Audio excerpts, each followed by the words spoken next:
I'm Nicole Rose Gelormino. I am a teaching artist. This is a two-part drawing project.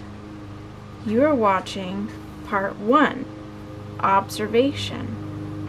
Spending so much time at home, we may easily experience boredom, surrounded by the same ordinary objects day after day. If you have your own phone, chances are that you're spending numerous hours with this little device, and for good reason. They allow us to connect with friends and online communities, to engage with culture, to stay in touch with the news and what's going on in the world and in mainstream media. They allow us to do our schoolwork. A lot of us are accessing assignments and submitting them on our phones. For a lot of us, our phones are an opportunity to express ourselves, either through Instagram or TikTok or Snapchat or some other blog or platform. They also provide us the opportunity to get inspired by listening to our favorite music, new music, seeing others dance, seeing design and arts, watching TV and films that we love. Phones also provide the opportunity to just tune out and escape and game. Also, lots of people do quite a bit of reading on their phones, whether it's reading ebooks or articles or poetry. We have strong feelings about our phones. They are mirrors of who we are. And they are also windows into the world around us, beyond ourselves. While we've been thinking about and discussing this ordinary object, I've been doing 2 other things. I've been observing the phone to notice the uniqueness of an individual object is to observe it. What's special about this object? What little details can I appreciate by looking at it more slowly and maybe also more joyfully? To observe means to investigate the special qualities of an object. Through observing the world around us, artists are able to more deeply understand the world. Through observation, ordinary objects become extraordinary. The second thing I'm doing is I'm recording the contour lines that I see. Contour lines include 2 different types of lines.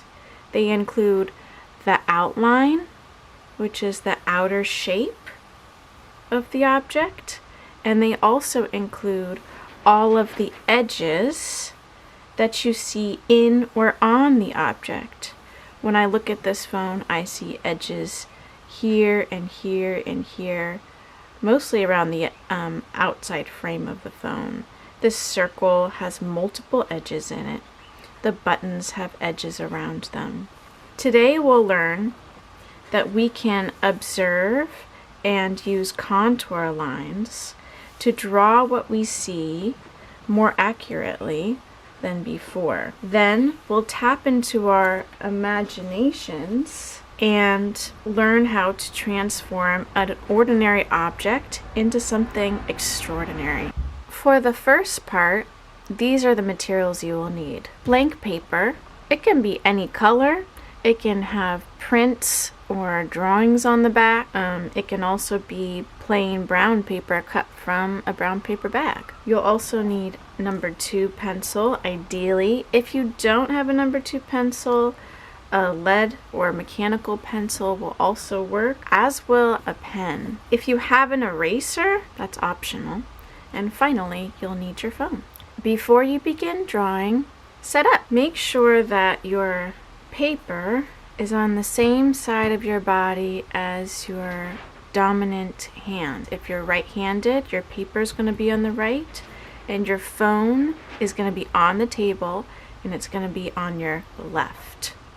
If you're left-handed, then you're going to switch it. You're going to want to take this eraser, if you do have one, and put it in your pocket for now. We're not going to use the eraser for the first 5 minutes of the drawing. You're going to want to turn your phone on Do Not Disturb. Get comfortable. Consider how lighting and your chair that you're sitting in and your workspace can affect how much you enjoy doing the drawing. So we're going to begin this drawing by only drawing the frame of the phone, the outside edges.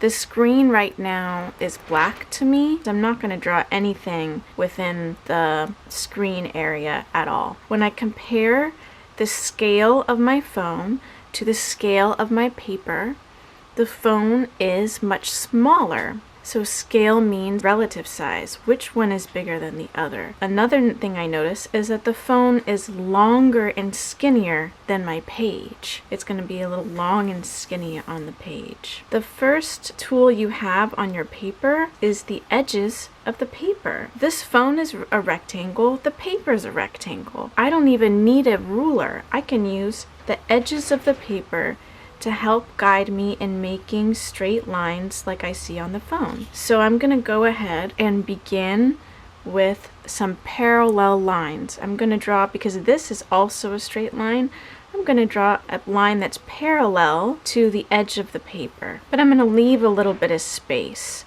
so you can see the edges of the phone. How wide is the phone compared to how long it is? It's almost twice as long as it is wide. My parallel lines on the side are going to be more further in the page. And I'm just glancing at this edge of the paper and I'm trying to get my pencil to follow along with the edge of the paper. Okay, now I can start to look at where does this curve begin and end. How much of the edge of the phone does it take up? That's a little, not enough space, so I'm going to edit that. Now notice I have mistake lines here already. So in order to learn how to draw something new, I have to make mistakes. And the reason why I'm not erasing it yet is because in order to learn and to grow, you have to be able to see your mistakes and learn from them.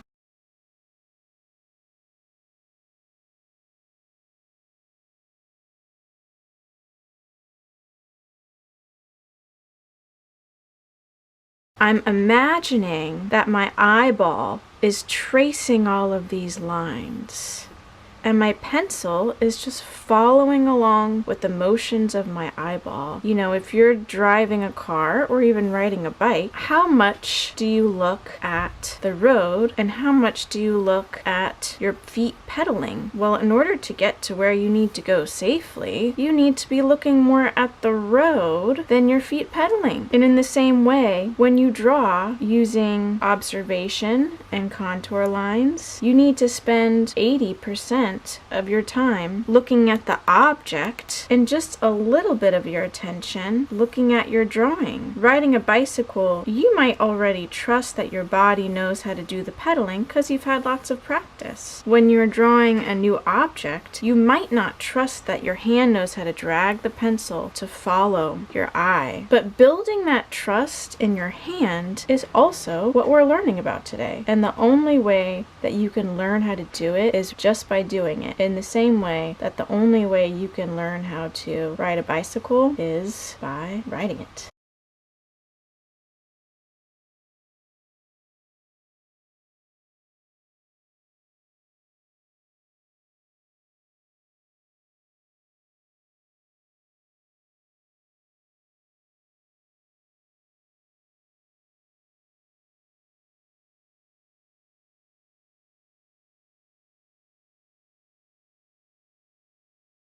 You can even actually use your fingers to trace the phone.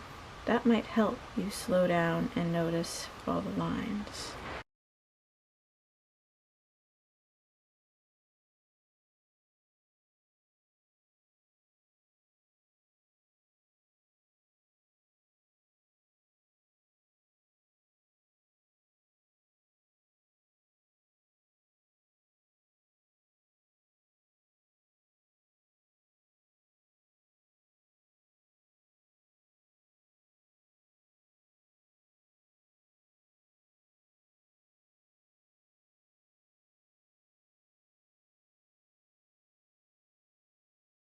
As you draw, try not to move your head or your upper body very much because you don't want to change your perspective on the phone. Because if you just alter your perspective on the phone a little bit, it could really completely change the way those lines look.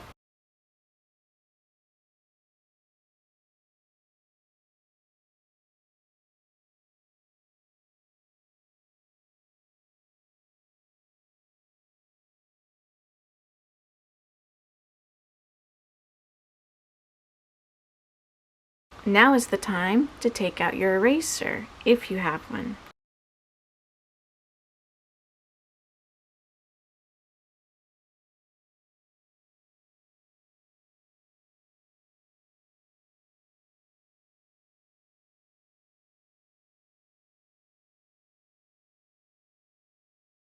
So now I'm just editing. I'm taking all the lines I drew, removing ones that are confusing, redrawing lines.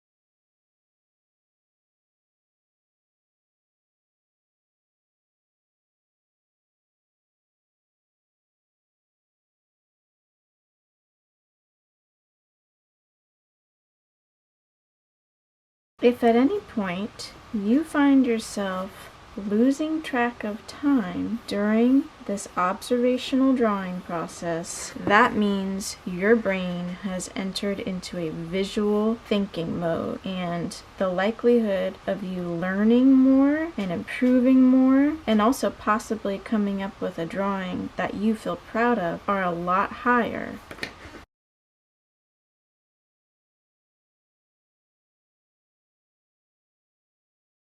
I will actually set an alarm clock on my phone that tells me when it's time to stop and clean up.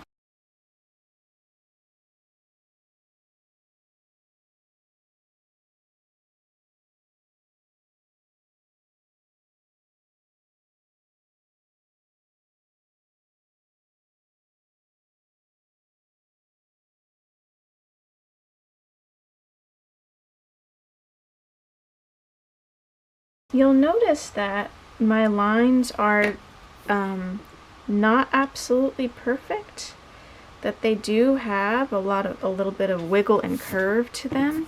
They're not completely straight. If I wanted a straighter line, I could get out a ruler.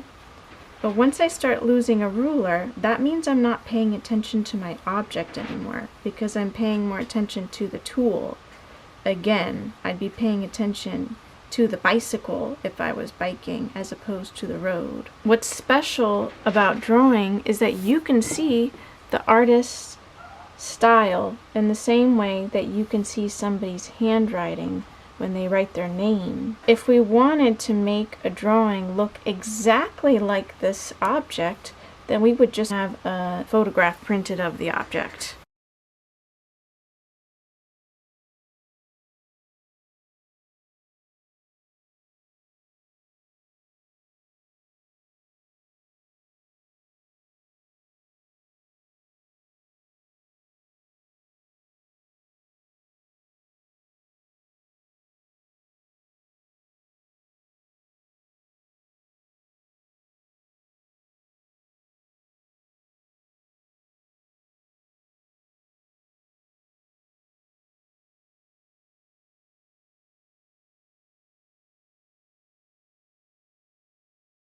In the next video linked below, we will draw the shading and engage our imaginations to design the screen. This video was made in partnership between myself, Nicole, Rose, Gelormino, and Arts Ed Matters.